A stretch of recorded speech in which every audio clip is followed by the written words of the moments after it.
Assalamualaikum warahmatullahi wabarakatuh. Selamat pagi para mahasiswa sekalian. Hari ini kita memasuki pertemuan perdana kita pada pembelajaran bahasa Indonesia di kelas tinggi. Dan adapun yang akan saya bahas hari ini adalah kontrak perkuliahan dan prinsip dari pembelajaran bahasa Indonesia.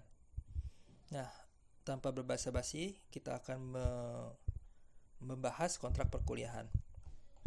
Nah, nama perkuliahan ini adalah pembelajaran bahasa Indonesia di kelas tinggi dengan bobot SKS 3 dengan dosen saya sendiri.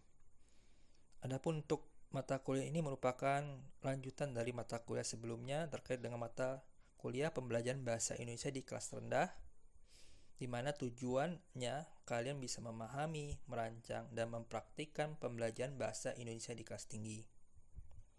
Metode yang akan kita gunakan yaitu ceramah, diskusi, tanya jawab, pembelajaran berbasis proyek, dan simulasi. Tugas-tugas yang harus kalian kerjakan nanti ada tugas mandiri, tugas kelompok, dan tugas proyek. Serta rujukan-rujukannya bisa dilihat di sini. Baik, selanjutnya tata tertib mahasiswa. Yang pertama, diwajibkan untuk saling menghargai antara satu mahasiswa dengan mahasiswa lain terkait dengan metode diskusi ketika kalian berdiskusi. Selanjutnya untuk keterlambatan ditoleransi hanya 15 menit. Jika mahasiswa terlambat lebih dari 15 menit, tetap diperkenakan masuk namun dianggap tidak hadir. Wajib memiliki buku untuk menunjang pembelajaran minimal 1. Ujian dan tugas susulan diperbaikan hanya diberikan jika alasan rasional. Selama perkuliahan kalian diperbolehkan menggunakan ponsel pintar, laptop, dan tablet. Namun saya harapkan kalian semua bijak dalam menggunakannya. Kemudian diperkenakan untuk meminum air putih ya di kelas, boleh minum. Dan berbusana sesuai dengan etika akademik. Untuk kriteria penilaian, kehadiran itu berbobot 10%, tugas memiliki bobot 20%, UTS 30%, dan UAS 40%. Selanjutnya, adapun rencana yang akan kita laksanakan terdiri dari 8 kali pertemuan, 16 ya. 16 kali pertemuan di mana 8 kali kedatangan. Pada pertemuan hari ini kita membahas kontrak perkuliahan dan prinsip pembelajaran bahasa Indonesia, di mana yang menyajikan adalah saya sendiri. Kemudian minggu depan silahkan dari minggu ini buatlah 5 kelompok ya, yang akan membahas untuk pertemuan selanjutnya. Nah, untuk kelompok 1 membahas terkait dengan hakikat, teknik, dan materi pembelajaran keterampilan berbahasa, strategi pembelajaran berbahasa, dan pembelajaran berbahasa berbasis pendidikan karakter. Untuk kelompok 2 membahas tentang hakikat sastra, penggolongan sastra anak sebagai media pembelajaran, dan kriteria pemilihan bahan pengajaran apresiasi sastra anak. Selanjutnya kalian menjalankan UTS.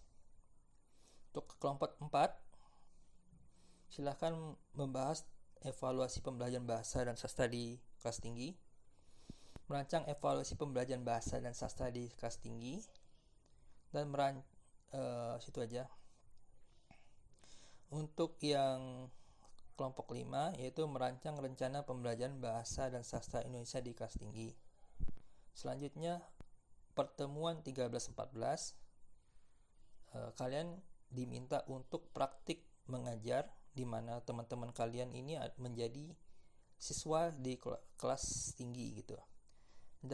Artinya di pertemuan 11 dan 12 ini kalian sudah harus mempersiapkannya untuk pertemuan 13-14.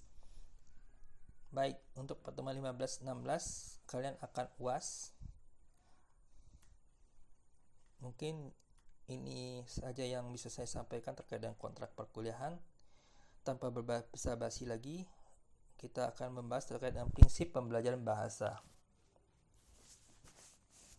Nah, prinsip pembelajaran bahasa ini kita bahas dulu apa itu prinsip. Baik, prinsip itu merupakan aturan atau pedoman pokok pada pembelajaran bahasa. Jadi prinsip itu lebih kepada pedoman ya, tindak tanduk sesuatu, pedoman untuk melakukan sesuatu. Nah, prinsip ini dibagi menjadi 4, prinsip kontekstual, prinsip fungsional, prinsip integratif, dan prinsip apresiatif. Nah, prinsip kontekstual itu terkait dengan mengaitkan pembelajaran bahasa dengan konteks nyata dan relevan dalam kehidupan sehari-hari. Artinya, pembelajaran bahasa itu mengajak mereka untuk terjun langsung ke lapangan sesuai dengan kehidupannya. Nah, prinsip ini berfokus untuk penggunaan bahasa pada situasi yang real ya, di mana siswa itu langsung untuk mempraktekkan bahasa yang telah mereka pelajari. Contoh metode yang menggunakan prinsip ini misalnya berbasis proyek, siswa untuk mengaplikasikan pengetahuan mereka untuk menulis cerpen dan puisi misalnya seperti itu. Selanjutnya diskusi kelompok, siswa untuk mempraktekkan pengetahuan mereka ya, untuk melatih berbicara mereka, berargumentasi mereka dengan diskusi kelompok. Kemudian metode inquiry, di mana siswa untuk mengaplikasikan pengetahuan mereka untuk menganalisis misalnya iklan, media, pengumuman data ya, misalnya analisislah ide pokok dalam media ini misalnya seperti itu ya. Selanjutnya ada permodelan, sifat memodelkan atau disebut role playing ya namanya. Kemudian pembelajaran berbasis pengalaman, di sini guru dapat mengaitkan pembelajaran berbahasa dengan dunia nyata. Misalnya mintalah siswa untuk mewawancara. Minta mereka untuk mewawancara boleh dari kantin sekolah, tukang bersih-bersih di sekolah itu boleh. Yang penting adalah melatih keterampilan berbicara mereka. Selanjutnya berilah mereka kesempatan untuk proyek kolaboratif. Misalnya minta mereka untuk membuat drama ya, yang membuat mereka harus berkomunikasi dan berkolaborasi dengan teman-teman mereka. Prinsip selanjutnya adalah prinsip fungsional. Prinsip fungsional ini berkaitan dengan penggunaan bahasa sebagai tujuan komunikasi. Nah, prinsip ini menggambarkan keterampilan bahasa yang praktis ya, yang bisa digunakan dalam kehidupan sehari-hari. Kalian mungkin kenal Vicky Naki yang biasa sering ada di TikTok gitu ya, atau di YouTube. Ya, beliau menggunakan fiksi fungsional ini. Nah, contoh metode yang bisa digunakan, mintalah siswa untuk bermain peran. Mereka untuk memerankan sesuatu atau memerankan sebuah dongeng, bawang merah bawang putih gitu ya. Selanjutnya dari metode role playing itu akan timbullah keterampilan berbicara yang baik gitu ya. Kemudian ada pembelajaran berbasis proyek, di mana mereka untuk menciptakan produk ya.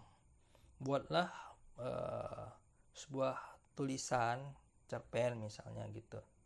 Jadi mau nggak mau mereka mempraktikkan bahasa yang sudah mereka terima dalam fungsi komunikasi. Selanjutnya ya penggunaan dalam konteks nyata ya, di mana mereka untuk menerapkan ya dalam lingkungan yang benar-benar ada. Misalnya wawancara, seperti yang tadi saya bilang, baca puisi gitu ya. Selanjutnya metode yang terakhir ya, bisa menekankan pada salah satu keterampilan saja. Atau kita juga boleh memadukan dalam keterampilan berbahasa. Seperti yang kita tahu bahwa di dalam bahasa itu ada 4 keterampilan ya. Berbicara, mendengarkan, membaca, dan menulis. Itu mintalah mereka untuk melatihlah mereka untuk melatih keterampilan tersebut gitu ya. Selanjutnya ada fungsi apresiatif. Fungsi ini biasa dipakai dalam pembelajaran sastra ya. Apresiasi ini artinya menghargai karya sastra.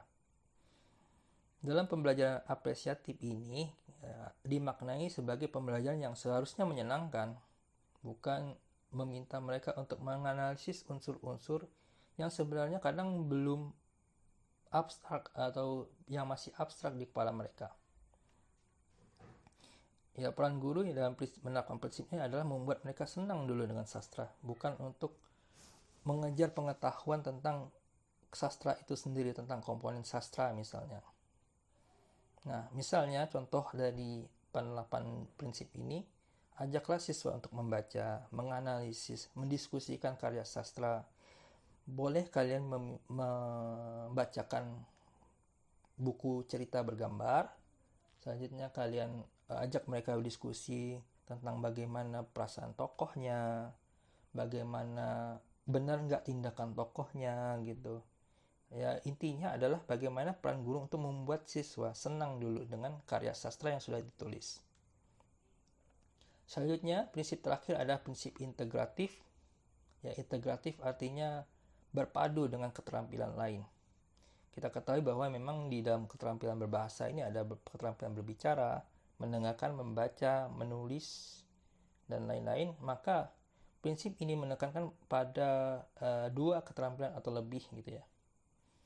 Kita integrasikan elemen bahasa ini pada pengalaman pembelajaran yang komprehensif. Saya ambil contoh ya untuk integratif. Misalnya sini, seorang guru memerintahkan siswa untuk tulislah mendikte sesuatu. Misalnya, tulislah apa yang akan saya ucapkan ini. Itu kan yang dilatihkan artinya keterampilan mendengarkan atau menyimak dan keterampilan menulis gitu ya. Dan ini adalah contoh yang kooperatif yang menerapkan integrasi prinsip ini. Nanti akan saya bagikan di dalam grup.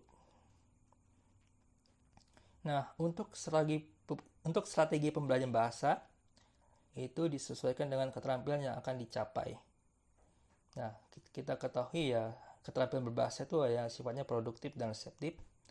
Produktif terkait dengan menulis dan berbicara, dan reseptif membaca dan mendengar. Jadi nanti strategi pembahasan minggu depan lebih menekankan apa dulu, keterampilan apa dulu yang akan diasah gitu ya. Baik, mungkin kita cukupkan penjelasan saya ini. Silahkan untuk absensi ya, dengan menyesuaikan kode ini. Dan mengerjakan tugas, buatlah peta konsep ya, dikumpulkan kepada ketua tingkat. Saya akhiri. Assalamualaikum. Terima kasih telah mendengarkan video ini.